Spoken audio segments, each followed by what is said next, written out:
নমস্কার বন্ধুরা, সবাইকে টিআর একাডেমিতে স্বাগত জানাই। আশা করছি তোমরা সবাই ভালো আছো, আমিও ভালো আছি। আমরা আপার প্রাইমারি টেটকে লক্ষ্য রেখে পড়াশোনাটা শুরু করেছি। আমি আপার প্রাইমারির ভূগোলের যে সমস্ত প্রশ্নগুলো সেগুলো কিন্তু আগের ভিডিওতে আমি আপলোড করে দিয়েছি। আজকে ভূগোলেরই কিছু প্রশ্ন নিয়ে আরো আলোচনা করব, যেগুলো বিগত বিভিন্ন পরীক্ষায় পশ্চিমবঙ্গে হয়ে যাওয়া কিছু পরীক্ষা সেই প্রশ্নগুলো কিন্তু এসেছিল। তো আমরা বেশি কথা না বলে আমরা প্রশ্নের দিকে শুরু করি। হ্যাঁ, হেডিং এই দেখো লেখা আছে বিগত বছরের বিভিন্ন কম্পিটিটিভ পরীক্ষার প্রশ্ন উত্তর নিয়ে আলোচনা। হ্যাঁ, তাছাড়া একটা কথা বলছি সবাইকে, যে আমি যে প্রশ্নগুলো করাবো সেই প্রশ্নের সাথে কিছু কিছু কি পয়েন্ট বলি। হ্যাঁ, কি পয়েন্ট গুলো কিন্তু তোমরা সবাই খাতায় লিখে নেবে, তাহলে দুবার ভিডিওটি দেখবে, তাহলে কিন্তু তোমাদের কি পয়েন্ট গুলো মুখস্থ হয়ে যাবে। বেশ, আজকের প্রথম প্রশ্ন। আজকে আমার প্রশ্নের একটা জিনিস আমি নাম্বার দিইনি, তো একটু কাইন্ডলি সবাই একটু ঠিক করে নেবা। তো তাহলে প্রথম প্রশ্ন আজকে, যে ভারতে কার্পাস চাষ সব থেকে ভালো হয় কোন মৃত্তিকায়? হ্যাঁ, ভারতে কার্পাস চাষ সব থেকে ভালো হয় কোন মৃত্তিকায়? হুম, তোমরা জানো যে কার্পাস চাষের জন্য কোন মৃত্তিকার প্রয়োজন? যে অপশন এ তে লেখা আছে দেখো ল্যাটেরাইট মৃত্তিকা, অপশন বি তে পলি মৃত্তিকা, অপশন সি তে কৃষ্ণ মৃত্তিকা, অপশন ডি তে হচ্ছে তরাই মৃত্তিকা। তাহলে তোমরা অবশ্যই জানো যে যখন কার্পাস চাষের কথা আসবে তখন কিন্তু আমরা সবাই কি মৃত্তিকায় করব? এটা হচ্ছে কৃষ্ণ মৃত্তিকায়। তাহলে হচ্ছে কার্পাস চাষ সব থেকে ভালো হয় কৃষ্ণ মৃত্তিকায়। আমরা যদি দেখি তাহলে এই পলি মাটি তোমরা দেখতে পাচ্ছ, পলি মাটিতে কি কি সব থেকে ভালো হয় পলি মাটিতে? আচ্ছা, পলি মাটিতে সব থেকে ভালো হয় হচ্ছে কি? ধান। পলি মাটিতে সব থেকে ভালো হয় ধান, লিখে দিলাম, সব থেকে ভালো হয়েছে ধান। ঠিক আছে, বেশ। তারপরে প্রশ্ন, পশ্চিমবঙ্গের রেশম শিল্পের প্রধান জেলা হলো? তাহলে পশ্চিমবঙ্গে তোমরা জানো যে রেশম শিল্প হয়। হ্যাঁ, সেই কোন জেলায় সব থেকে বেশি রেশম শিল্প হয়, চাষ করা হয়? অপশন এ তে দেখো পুরুলিয়া, অপশন বি তে মুর্শিদাবাদ, অপশন সি তে কুচবিহার, অপশন ডি তে হুগলি। তাহলে পশ্চিমবঙ্গের রেশম চাষ যদি আমরা দেখি, যে সব থেকে বেশি হয় হচ্ছে মুর্শিদাবাদ। তাছাড়া এই যে পুরুলিয়ায় কি চাষ সব থেকে বেশি হয় জানো? এটা তো সহজ প্রশ্ন, যে পশ্চিমবঙ্গের রেশম চাষ সব থেকে মুর্শিদাবাদ জেলায় বেশি হয়, এটা সবাই পাবে। কিন্তু পুরুলিয়া জেলায় সব থেকে যদি বেশি চাষ হয় সেটা কিন্তু হবে লাক্ষা। তাহলে কি চাষ হয় সব থেকে বেশি? লাক্ষা। আর এই যে এই একটা অপশন দেখছি কুচবিহারে কি সব থেকে বেশি চাষ হয়? এই এইটা ইম্পর্টেন্ট। ঠিক আছে, এই প্রশ্নটা যেটা পশ্চিমবঙ্গের রেশম শিল্পের প্রধান জেলা মুর্শিদাবাদ, এটা ইম্পর্টেন্ট। কিন্তু এইটা আরো ইম্পর্টেন্ট, যে পুরুলিয়া কিসের জন্য বিখ্যাত আর কুচবিহার। পুরুলিয়া তো বলে দিলাম যে সব থেকে 90%-এরও বেশি লাক্ষা চাষ কিন্তু পুরুলিয়ায় হয়ে থাকে। এবার কোচবিহারের ক্ষেত্রে যদি দেখো, তাহলে কোচবিহার সব থেকে বেশি উৎপন্ন হয় তামাক, তাই তো? তাহলে কোচবিহারে সব থেকে বেশি উৎপাদন হয় তামাক। আমি যে কি পয়েন্ট গুলো বলছি তোমরা প্লিজ একটু খাতায় নোট করে নেবে, ঠিক আছে? বেশ, পরের প্রশ্ন দেখো। আচ্ছা, সার্কের সার্ক সবাই নাম শুনেছো কি শোনোনি আমি জানি না। তা সার্কের সদর দপ্তর বা মুখ্য কার্যালয় কোথায়? তা সার্ক কি প্রথমে আমরা জানবো। সার্ক শব্দের অর্থ হচ্ছে south Asian association regional cooperation. তা এই south Asian association regional cooperation, এই এই যে একটা নাম, এই এরা আর কি 8টা দেশের সংমিশ্রণে গঠিত। আর এই যে এটা তোমার এই সার্ক, এটা কিন্তু হয়েছিল 1985 সালে। তাহলে 1985 সালে হয়েছিল। আর পুরো নাম কি? পুরো নাম অনেকবার আসে পরীক্ষায়, যে south Asian association regional cooperation. তাহলে মুখস্থ হয়ে গেল south Asian association regional cooperation. এটা হচ্ছে ফুল ফর্ম। আর এটা কটা দেশ বললাম, যে 8টি দেশ। তো 8টি দেশের মধ্যে অনেক ক্ষেত্রে দেখবা যে সার্কের কোনটি দেশ নয় বলে প্রশ্ন দিয়ে দেয়। তাহলে 8টি দেশ আমাদেরকে জানতে হবে। প্রথম হচ্ছে আফগানিস্তান, মালদ্বীপ, পাকিস্তান, ভুটান। 4টে হলো আফগানিস্তান, মালদ্বীপ, পাকিস্তান, ভুটান। 4টে হলো বাংলাদেশ, ভারত, নেপাল, শ্রীলঙ্কা। তাহলে 8টি হয়ে গেল। তাহলে আফগানিস্তান, মালদ্বীপ, পাকিস্তান, ভুটান, বাংলাদেশ, ভারত, নেপাল, শ্রীলঙ্কা। তাহলে 8টি দেশ হলো। তাহলে এই সার্ক সম্পর্কে আমরা অনেক কিছু জানলাম। এই সার্কের মুখ্য কার্যালয় মানে সদর দপ্তর বলছে আর কি। সদর দপ্তর কোথায়? তা সার্কের সদর দপ্তর বলো কোথায়? তোমরা চেষ্টা করবে, আমি যে প্রশ্নগুলো করাচ্ছি তোমাদেরকে, তোমরা একটু পজ করে চেষ্টা করবে। আমি দেখে নিলাম ইউটিউবের ভিডিও, সেটা করবে না। হ্যাঁ, প্রথমে একবার চেষ্টা করবে যে আমি পারছি কিনা, তারপরে আমার প্রশ্নের উত্তরের সাথে মেলাবে। তাহলে এই যে এই সার্কের সদর দপ্তর, এটা কিন্তু হবে কাঠমান্ডু। তাহলে সার্কের সদর দপ্তর হবে কাঠমান্ডু। তারপরে প্রশ্ন দেখো যে কি বলেছে, হিমালয় পর্বত শ্রেণী। তাহলে হিমালয় পর্বত শ্রেণী কি ধরনের পর্বত শ্রেণী? দেখো, নবীন ভঙ্গিল পর্বত, অবশিষ্ট পর্বত, আগ্নেয়গিরি না স্তূপ পর্বত। তাহলে হিমালয় পর্বত শ্রেণী তোমরা জানো কি? বলো যে হিমালয় পর্বত শ্রেণী কি ধরনের পর্বত? হিমালয় পর্বত শ্রেণী বলো। হ্যাঁ, চেষ্টা করবে সবাই। হ্যাঁ, হিমালয় পর্বত শ্রেণী হচ্ছে নবীন ভঙ্গিল পর্বত। তাহলে হিমালয় পর্বত শ্রেণী হচ্ছে নবীন আর ভঙ্গিল পর্বত শ্রেণী। এবার প্রশ্ন হচ্ছে অবশিষ্ট পর্বত। অবশিষ্ট পর্বত মানে কোন একটা পর্বত ক্ষয় পেয়ে পেয়ে তখন অবশিষ্ট আকারে প্রকাশিত হয় বা অবশিষ্ট আকারে দেখা যায়, তখন সেটাকে অবশিষ্ট পর্বত বলা হয়। অবশিষ্ট পর্বত বলতে ভারতে কিন্তু একটা বারে বারে প্রশ্নটা আসে যে অবশিষ্ট পর্বতের উদাহরণ দাও ভারতের একটি। তো এখানে একটা অবশিষ্ট পর্বতের উদাহরণ হচ্ছে আরাবল্লী। তাহলে কি বললাম? আরাবল্লী। আরাবল্লী, এ বি লিখে দিচ্ছি, এ বি, মনে থাকবে তোমাদের, আরাবল্লী। তাহলে হচ্ছে এ বি, আরাবল্লী। এবার আরাবল্লী পর্বতের সর্বোচ্চ শৃঙ্গ কি? গুরু শিখর। আরাবল্লী পর্বতের সর্বোচ্চ শৃঙ্গ জি, জি ফর গুরু শিখর। তাহলে আরাবল্লী পর্বতের সর্বোচ্চ শৃঙ্গ হচ্ছে গুরু শিখর। আচ্ছা, তারপরে এই দেখো এখানে একটা প্রশ্ন অপশন দেখতে পাচ্ছ যে স্তূপ পর্বত, আর এখানে আছে একটা আগ্নেয়গিরি। তাহলে স্তূপ পর্বতের উদাহরণ বলো একটা। যে স্তূপ পর্বতের উদাহরণ হচ্ছে, বলো, চেষ্টা করো। হ্যাঁ, আমাদের স্তূপ পর্বতের উদাহরণ হচ্ছে সাতপুরা। আচ্ছা, সাতপুরার সর্বোচ্চ শৃঙ্গ কে বলতে পারবে? আচ্ছা, সাতপুরার সর্বোচ্চ শৃঙ্গ কি? স্তূপ পর্বতের উদাহরণ হচ্ছে সাতপুরা।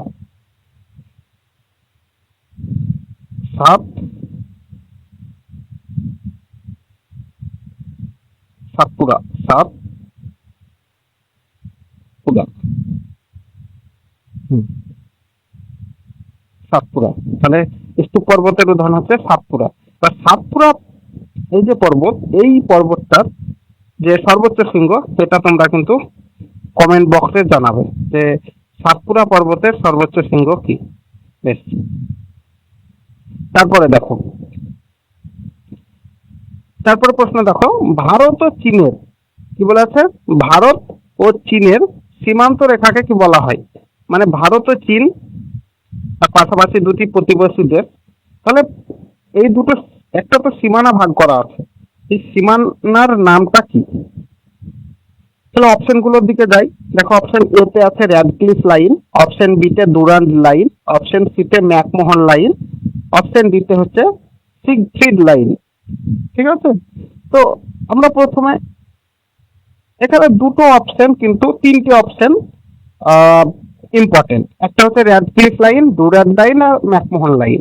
তা প্রথমে আমরা প্রশ্নের উত্তরের দিকে যাই, তারপরে বাকি দুটো যে অপশন আছে তাদেরকে নিয়ে আলোচনা করব। যে ভারত ও চীনের মধ্যে যে সীমান্ত রেখা, সেটাকে কি বলা হয়? সেটাকে বলা হয় ম্যাকমোহন লাইন, মানে অপশন সি হবে ম্যাকমোহন লাইন। হ্যাঁ, এবার আরেকটা এখানে আমি বললাম আর দুটো অপশন, যে র্যাডক্লিফ লাইন আর ডুরান্ড লাইন। র্যাডক্লিফ লাইন কি বলছে? যে র্যাডক্লিফ লাইন হচ্ছে ভারত এবং পাকিস্তান, এই যে এটা হচ্ছে ইন্ডিয়া, আমি এখানে লিখে দিচ্ছি ইন্ডিয়া ইন্ডিয়া ভার্সেস পাকিস্তান, ঠিক আছে? তাহলে ইন্ডিয়া ভার্সেস পাকিস্তান মানে ইন্ডিয়া এবং পাকিস্তানের মাঝখানে রয়েছে, মানে সীমানা নির্ধারণ করে। হুম। আর ডুরাল লাইন বলতে হচ্ছে পাকিস্তান এবং আফগানিস্তানের যে সীমানা সেটাকে নির্দেশ করে ডুরাল লাইন। তাহলে র্যাডক্লিফ লাইন হচ্ছে ইন্ডিয়া আর পাকিস্তান, অর্থাৎ ভারত পাকিস্তান। ডুরাল লাইন এখানে আফগানিস্তান পাকিস্তান। আর ভারত ও চীন তো আমরা জেনেই গেলাম যে ম্যাকমোহন লাইন, ঠিক আছে? বেশ, তারপরে আমি কিন্তু কোনো প্রশ্নের জন্য অতিরিক্ত সময় নিচ্ছি না, কিছু কি পয়েন্ট গুলো ডিসকাশন করে চলে যাচ্ছি, যাতে তোমাদের কোনো রকম ভাবে সময়ের অপচয় না হয়। হুম। তো তার পরবর্তী প্রশ্ন দেখো, ভারতের স্থায়ী গবেষণাগার। তাহলে দেখো এই প্রশ্নটা দেখো, ভারতের স্থায়ী গবেষণা কেন্দ্র দক্ষিণ গঙ্গোত্রী। কি বললাম যে ভারতের স্থায়ী গবেষণা কেন্দ্র দক্ষিণ গঙ্গোত্রী কোথায় অবস্থিত? হ্যাঁ, উচ্চ হিমালয়ে, আন্টার্কটিকায়, না আরব সাগরে? অপশন ডিটা আমার মনে হয় লিখতে ভুলে গেছি। তো যাই হোক, এই তিনটের মধ্যেই আছে অপশন। হ্যাঁ, যে ভারতের স্থায়ী গবেষণা কেন্দ্র দক্ষিণ গঙ্গোত্রী কোথায় অবস্থিত? এটা হচ্ছে আন্টার্কটিকায়। এই যে ভূগোল বা ইতিহাসের যে প্রশ্নগুলো নিয়ে আলোচনা করছি, অনেকের কাছে হয়তো যারা পড়াশোনা করেছে তাদেরকে একটু সহজ লাগবে, আর যারা পড়াশোনা করেনি একটু তাদেরকে একটু কঠিনই লাগবে। তবে এই প্রশ্নগুলো কিন্তু একটাও প্রশ্ন এরকম নয় যে কোনো পরীক্ষায় আসেনি। প্রত্যেকটি প্রশ্ন কোনো না কোনো পরীক্ষায় এসছে। তবে বেশিরভাগ আমি যে প্রশ্নগুলো নিচ্ছি সেগুলো পশ্চিমবঙ্গের বিভিন্ন পরীক্ষায় এসছে, সে WBCS হোক, PSC হোক। হ্যাঁ, তো এই সমস্ত পরীক্ষায় কিন্তু এসছে। বেশ, পরবর্তী প্রশ্নতে যাই। দেখো এই প্রশ্নটা মনে হয় দুবার টাইপ করা হয়ে গেছে। তো বেশ, এই প্রশ্নটা দেখো যে পৃথিবীর বৃহত্তম বদ্বীপ। তাহলে পৃথিবীর বৃহত্তম বদ্বীপ কোনটা হবে বলো? গাঙ্গেয় বদ্বীপ, ইরাবতী বদ্বীপ, মিসিসিপি বদ্বীপ, না গোদাবরী বদ্বীপ? তাহলে অবশ্যই পৃথিবীর, কি বলো, পৃথিবীর বৃহত্তম বদ্বীপের নাম কি কি হবে? গাঙ্গেয় বদ্বীপ। তাহলে পৃথিবীর বৃহত্তম বদ্বীপের নাম হচ্ছে গাঙ্গেয় বদ্বীপ। বেশ, পরবর্তী প্রশ্ন দেখো যে পূর্ব কলকাতার জলাভূমি নিম্নলিখিত আখ্যা দেওয়া হয়েছে। তাহলে পূর্ব কলকাতার জলাভূমি সেটিকে কি আখ্যা দেওয়া হয়েছে? যে অপশন এ রামসর স্থান বা Ramsar site, option B biosphere reserve, option C সংরক্ষিত বনভূমি, অপশন ডি হচ্ছে জাতীয় পার্ক। তাহলে অপশনগুলো সবাই শুনলে, এবার তোমরা চেষ্টা করো যে পূর্ব কলকাতা জলাভূমিকে কি আখ্যা দেওয়া হয়েছে। তার আগে আমি কিছু কথা এখানে বলে রাখছি, যে বর্তমানে যদি জিজ্ঞেস করে, কি জিজ্ঞেস করবে? যে বর্তমানে যদি জিজ্ঞেস করে যে ভারতের মোট রামসার সাইটের সংখ্যা কত, তাহলে তোমরা সবাই লিখবে 89। মানে কত? 89 মানে হচ্ছে 89। বাংলায়ও লিখে দিচ্ছি, ইংরেজিতেও লিখে দিচ্ছি। তাহলে হচ্ছে 89টি রামসার সাইট এখন বর্তমানে। এই রামসার সাইটটা রামসার সাইট কেন হলো, আর এটা কত সালে হয়েছিল কেউ জানো? এটা হয়েছিল হচ্ছে 1971 সালে। ইরানের একটা জায়গা ছিল রামসার বলে, সেই স্থানে আর কি এই কনভেনশনটা হয়েছিল। আলাপ আলোচনাটা হয়েছিল। তার জন্য ওই শহরটা রামসার নাম অনুসারে সেই শহরটা হিসাবে রামসার সাইট রাখা হয়। তা এই যে এখানে পূর্ব কলকাতার জলাভূমি, যেহেতু রামসার সাইটকে নিয়ে আলোচনা করছি, তোমরা অনেকে বুঝেই গেছো যে উত্তর তো রামসার সাইটই হচ্ছে, তাই তো? উত্তর রামসার সাইটই হচ্ছে, ঠিকই বলেছো, উত্তর হচ্ছে রামসার সাইট। অর্থাৎ পূর্ব কলকাতার জলাভূমিকে কোন কি আখ্যা দেওয়া হয়েছে? Ramsar site. আর রামসার সাইট এটা কত সালে দেওয়া হয়েছিল জানো কেউ? বলো কত সালে দেওয়া হয়েছিল? 2000, বলো। হ্যাঁ, 2002 সালে। 2002 সালে দেওয়া হয়েছিল রামসার সাইট আখ্যা। তারিখটাকে বলতে পারবে? 19 আগস্ট। তাহলে পূর্ব কলকাতার জলাভূমি কত সালে আখ্যা দেওয়া হয়েছিল? 2002 সালে। কি আখ্যা দেওয়া হয়েছিল? রামসর স্থান।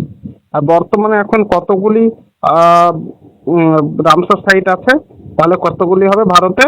89টি। তাহলে 89টি রামসর সাইট রয়েছে। পরবর্তী প্রশ্ন, পশ্চিমবঙ্গের মোট জেলা কয়টি? সব থেকে সহজ প্রশ্ন এটা। পশ্চিমবঙ্গের মোট জেলা কয়টি? একই প্রশ্ন দুবার টাইপিং হয়ে গেছে, সরি। পশ্চিমবঙ্গের মোট জেলা কয়টি? তাহলে 2025 অনুসারে পশ্চিমবঙ্গের মোট জেলা কয়টি? হ্যাঁ, 23টি। তাহলে অপশন বি, অর্থাৎ 23টি। তাহলে পশ্চিমবঙ্গের মোট জেলা হচ্ছে 23টি। বেশ, পরের প্রশ্ন দেখো যে 2008 সালের মে মাসের প্রথম সপ্তাহে নিরক্ষীয় ঘূর্ণিঝড় মায়ানমারের দক্ষিণ উপকূলস্থ ইরাবতী নদীর উপত্যকার ওপর দিয়ে বয়ে গিয়েছিল, তার নাম কি? তাহলে প্রশ্নটা বুঝলে যে 2008 সালের মে মাসের প্রথম সপ্তাহে যে নিরক্ষীয় ঘূর্ণিঝড় মায়ানমারের দক্ষিণ উপকূলস্থ ইরাবতী নদী উপত্যকার উপর দিয়ে বয়ে গিয়েছিল, তার নাম কি? Option A Fanoos, option B Nargis, option C Laila, option D Nilam. তাহলে এই প্রশ্নের উত্তর কি হবে বলো? এটা হচ্ছে অপশন বি। এটা হচ্ছে অপশন বি। বুঝতে পারছো তো? এটা হচ্ছে অপশন বি। তাহলে এ বি সি ডি কোনটা উত্তর হবে? তাহলে এই 2008 সালে যে নিরক্ষীয় ঘূর্ণিঝড় মায়ানমারের উপকূল অঞ্চলে দিয়ে বয়ে গিয়েছিল, তার নাম কিন্তু নার্গিস। এই নার্গিস উত্তর হবে। হ্যাঁ, আর এবার আমি একটু বলি যে ফানুস সম্পর্কে একটু আলোচনা করি। এটি 2005 সালে উত্তর ভারত মহাসাগরে সৃষ্টি হয়েছিল। কত সালে হয়েছিল? 2005। কে হয়েছিল? এই ফানুস। এই যে ফানুসটা 2005 সালে সৃষ্টি হয়েছিল। কোথায়? উত্তর ভারত মহাসাগরে। আর এই ফানুস শব্দের অর্থ কি জানো? এই ফানুস শব্দের অর্থ হচ্ছে বালি। তাহলে ফানুস শব্দের অর্থ হচ্ছে বালি। বায়াকার লাইসি, বালি। বালি। তাহলে ফানুস শব্দের অর্থ হচ্ছে বালি।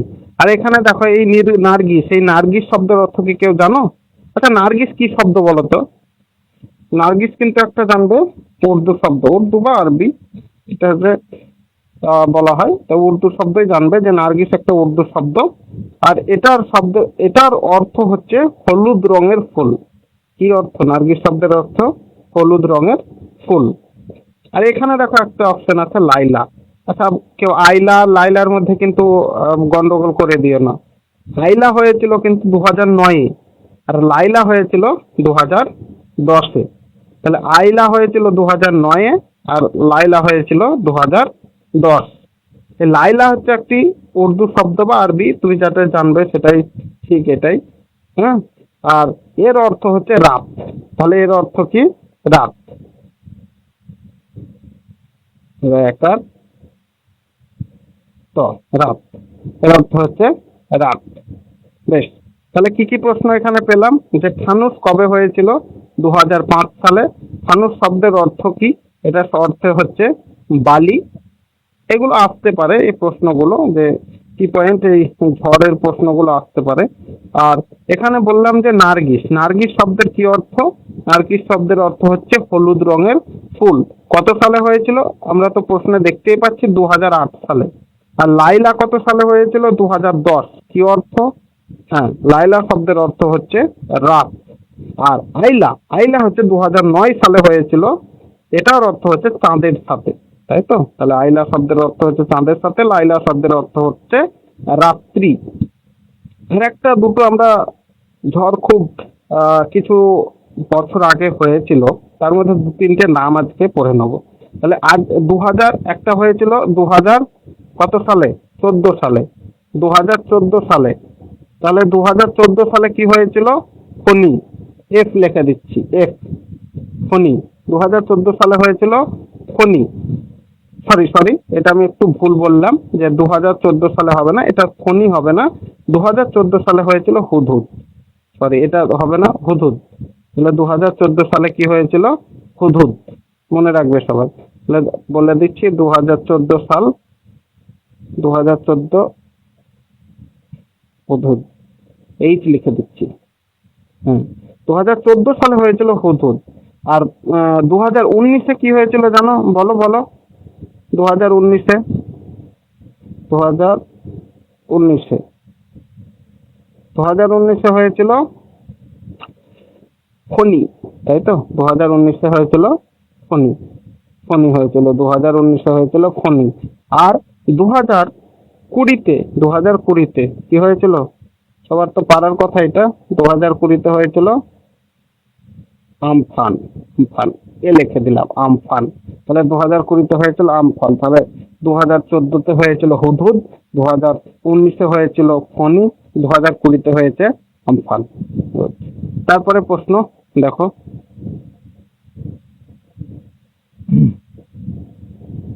যে ছত্তিশগড় রাজ্যটি 1 নভেম্বর, তাহলে ছত্তিশগড় রাজ্যটি 1 নভেম্বর 2000 সালে গঠিত হয়েছিল, সবাই জানো। আরো 2000 সালে বলে রাখি এই প্রসঙ্গে, যে 2000 সালে আরো 3টে রাজ্য কিন্তু গঠিত হয়েছিল। কি কি রাজ্য গঠিত হয়েছিল জানো? মানে গঠিত হয়নি, একটা বড় রাজ্য ছিল, সেখান থেকে ভেঙে একটি অন্য নাম বা অন্য রাজ্য সৃষ্টি হয়েছিল। সেটাই এখানে বলতে চাইছে প্রশ্নতে, যে ছত্তিশগড় রাজ্যটি কোন রাজ্যের অংশ বা কোন রাজ্য থেকে ভেঙে নেওয়া হয়েছে। এই প্রশ্নের উত্তর তো যাবই। হ্যাঁ, সবাই এখানে একটা কথা বা এই প্রশ্নের উত্তর কিন্তু হবে কি? মধ্যপ্রদেশ। তাহলে মধ্যপ্রদেশ থেকে কিন্তু ছত্তিশগড় হয়েছিল। আরো দুটো কিন্তু হয়েছিল, আরো দুটো রাজ্য কিন্তু তখন বড় রাজ্য থেকে ভেঙে কিন্তু গঠিত হয়েছিল। একটা জানি, এই দেখো এই অপশনে দেখতে পাচ্ছ বিহার, এই বিহার থেকে কি হয়েছিল? ঝাড়খণ্ড। বিহার থেকে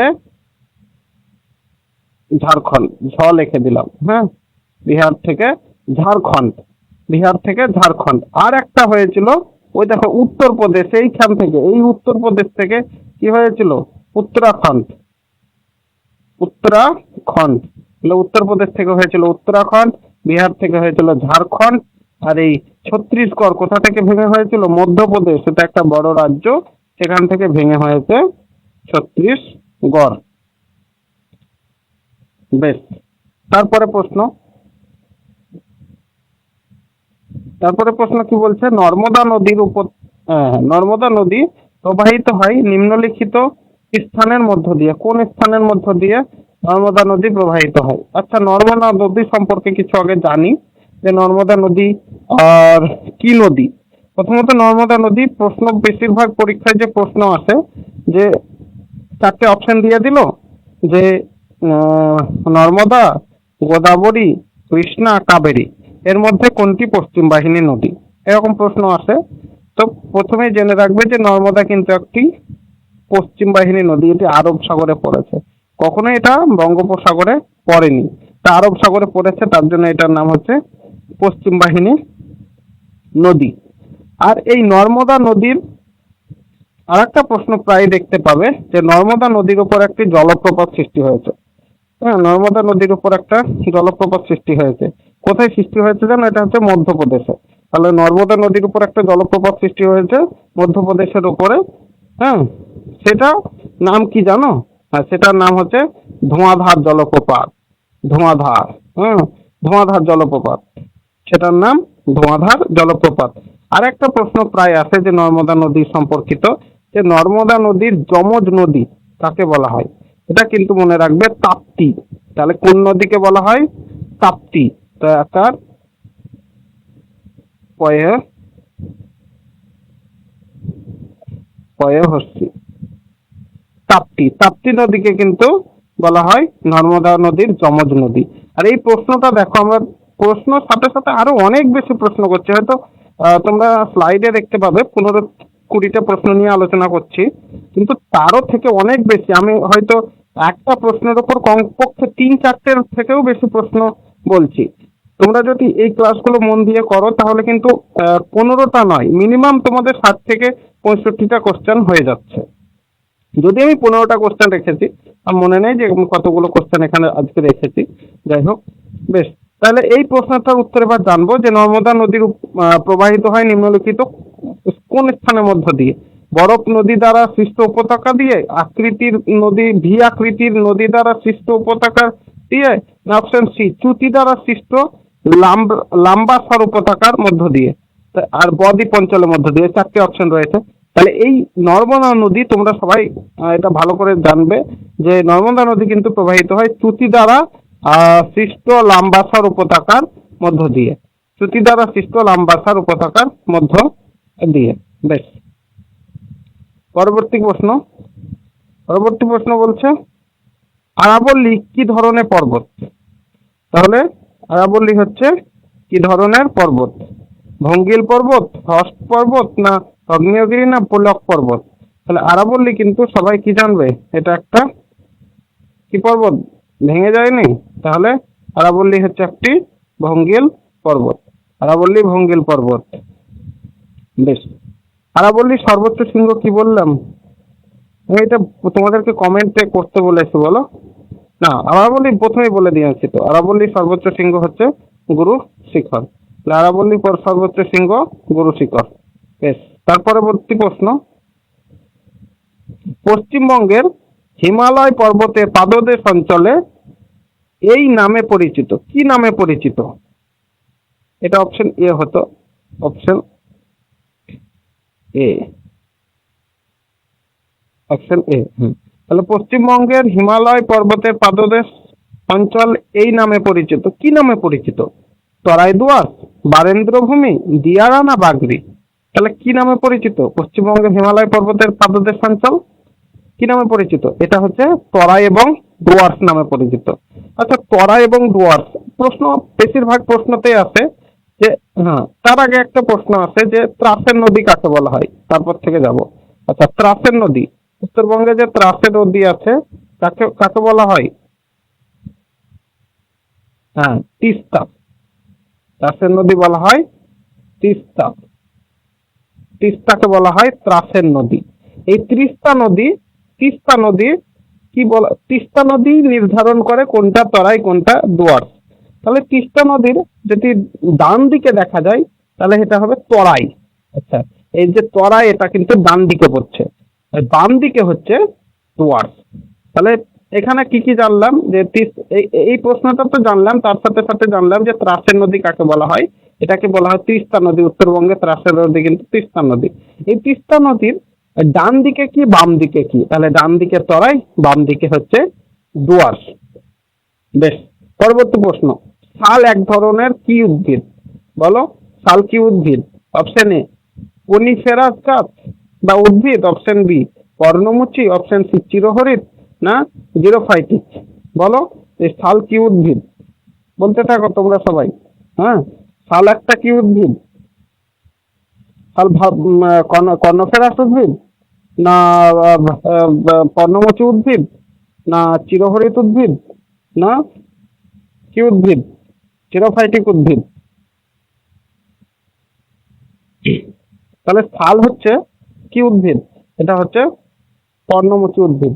তাহলে শাল হচ্ছে পর্ণমোচী উদ্ভিদ। কই পর্ণমোচী? অপশন দিতে, এই তো। তাহলে শাল হচ্ছে একটা পর্ণমোচী উদ্ভিদ। বেশ, শাল পর্ণমোচী উদ্ভিদ। তারপরে কোশ্চেন আছে, হ্যাঁ এখনো কোশ্চেন আছে যে কি বলা হয়েছে পশ্চিমবঙ্গে অবস্থিত চিত্তরঞ্জন শহরে গড়ে উঠেছে, কি গড়ে উঠেছে পশ্চিমবঙ্গে অবস্থিত চিত্তরঞ্জন শহরে? সার কারখানা, লৌহ ইস্পাত কারখানা, শিল্প, লোকোমোটিভ কারখানা, না সিমেন্ট কারখানা? বলো, তাহলে পশ্চিমবঙ্গে অবস্থিত চিত্তরঞ্জন শহরে কি গড়ে উঠেছে? এটা হচ্ছে লোকোমোটিভ কারখানা। এটা কি কারখানা? লোকোমোটিভ কারখানা গড়ে উঠেছে। তার পরবর্তী দেখো, বঙ্গোপসাগরে ঘূর্ণিঝড় হয়। তোমরা জানো সবাই যে বঙ্গোপসাগরে ঘূর্ণিঝড় হয়। কিছুদিন আগে বৃষ্টি হচ্ছিল, যে বঙ্গোপসাগরে যে নিম্নচাপের প্রভাবে কিন্তু আমাদের পশ্চিমবঙ্গে বৃষ্টি হচ্ছে। তো বঙ্গোপসাগরে ঘূর্ণিঝড় হয়, ওই ঘূর্ণিঝড় কোন মানচিত্রের সাহায্যে বিশ্লেষণ করা হয়? প্রশ্নতে বলা আছে বঙ্গোপসাগরে ঘূর্ণিঝড় নিম্নলিখিত মানচিত্রের সাহায্যে বিশ্লেষণ করা হয়। অর্থাৎ কোন কোন মানচিত্রের সাহায্যে বিশ্লেষণ করা হয়? অপশন এ কি, অপশন এ তে কি বলা আছে যে topographical, option B satellite imagery, option C GIS, না অক্সফোর্ড আটলাস? তাহলে বঙ্গোপসাগরে ঘূর্ণিঝড় নিম্নলিখিত মানচিত্রের সাহায্যে বিশ্লেষণ করা হয়। তাহলে এটা কিন্তু হচ্ছে টপোগ্রাফিক্যাল মানচিত্র, এর সাহায্যে কিন্তু এই এই বঙ্গোপসাগর ঘূর্ণিঝড় বিশ্লেষণ করা হয়। আর এখানে একটা আছে দেখো জিআইএস। হ্যাঁ, জিআইএস, এই জিআইএস শব্দের অর্থ কি তোমরা এটা কমেন্টে জানাবে। জিআইএস শব্দের অর্থ কি, এই প্রশ্নটা প্রায় আছে, কমেন্টে জানাবে জিআইএস শব্দের অর্থ কি। আমি বলবো না, তাহলে দুটো প্রশ্ন দিলাম, একটা হচ্ছে সাতপুরা পর্বতের সর্বোচ্চ শৃঙ্গ, আর একটা হচ্ছে জিআইএস এর ফুল ফর্ম। ঠিক আছে, আমি এই প্রশ্নগুলো তোমাদেরকে যেগুলো দিই, তো পরবর্তীতে ভাবছি এই প্রশ্নগুলো প্রথমেই শুরুতেই আলোচনা করে দেবো ভিডিও শুরুতেই। ঠিক আছে, এই ভিডিওগুলো তোমরা সবাই দেখো, হ্যাঁ, দেখে কেমন লাগছে সেটা বলো, কমেন্টে জানাও, একটু শেয়ার করে দিও তোমাদের বন্ধুদের সাথে। ঠিক আছে, ধন্যবাদ, ভালো থাকবে।